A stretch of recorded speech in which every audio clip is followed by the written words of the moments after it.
আমার উম্মতের উপায় কি মাওলা?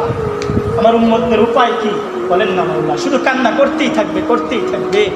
আল্লাহর নবী সাল্লাল্লাহু আলাইহি ওয়াসাল্লাম আল্লাহর কাছে সিজদা দিয়ে কান্না করতে করতে বলবে, আল্লাহ, আমার তায়েফের ময়দানে আমি যেই কষ্ট পাইছিলাম, ওই কষ্টের বিনিময়ে আপনি আমার উম্মতদেরকে বাঁচাই দেন। আল্লাহ, আমার গুনাহগার উম্মতদেরকে বাঁচাই দেন।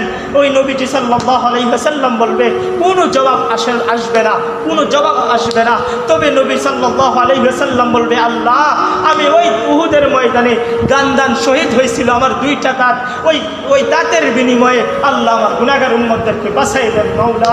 তো আল্লাহ তাআলা বলবে, হে হাবিব, হে নবী, আপনি উঠেন, আপনি উঠেন, আপনি উঠেন।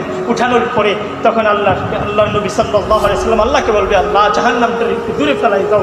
তখন আল্লাহ তাআলা বলবে, হে নবী, আপনার আমি এক গ্লাস পানি দিব, আর কি, এক হাত পানি দিব।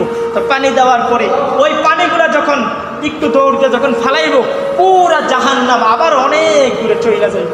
তাহলে আল্লাহ নবী সাল্লাল্লাহু আলাইহি ওয়াসাল্লাম তখন বলবেন যে, আল্লাহ, এটা কোন কুদরতি পানি, যে পানিতে নাকি পুরা কোটি কোটি ফেরেশতা, পুরা কোটি কোটি ফেরেশতা, তোমার বানানো ফেরেশতা জাহান্নামকে ধরে রাখতে পারছে না, একমাত্র শুধুমাত্র হাতের পানিগুলো শুধু ফালাইছে, পুরা জাহান্নাম দূরে চলে গেছে।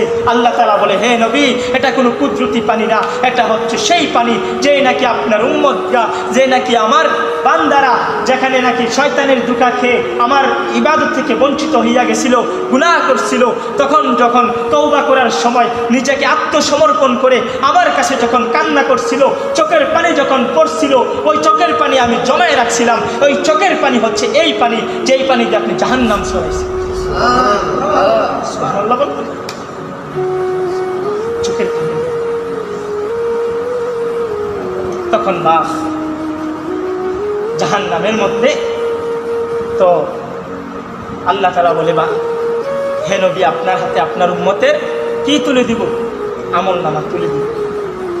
আমল নামা যখন তুলেই দিবি, নবীজি সাল্লাল্লাহু আলাইহি ওয়াসাল্লামের আমল নামা, আপনাদের আমল নামা যখন নবীজি সাল্লাল্লাহু আলাইহি ওয়াসাল্লামের কাছে আমল নামা পাঠানো হবে, যে হে নবী, আপনি সুপারিশ করেন, আপনার কোনো মানা নাই, আপনি কিন্তু দীক্ষা দিলেন, আপনি যার এই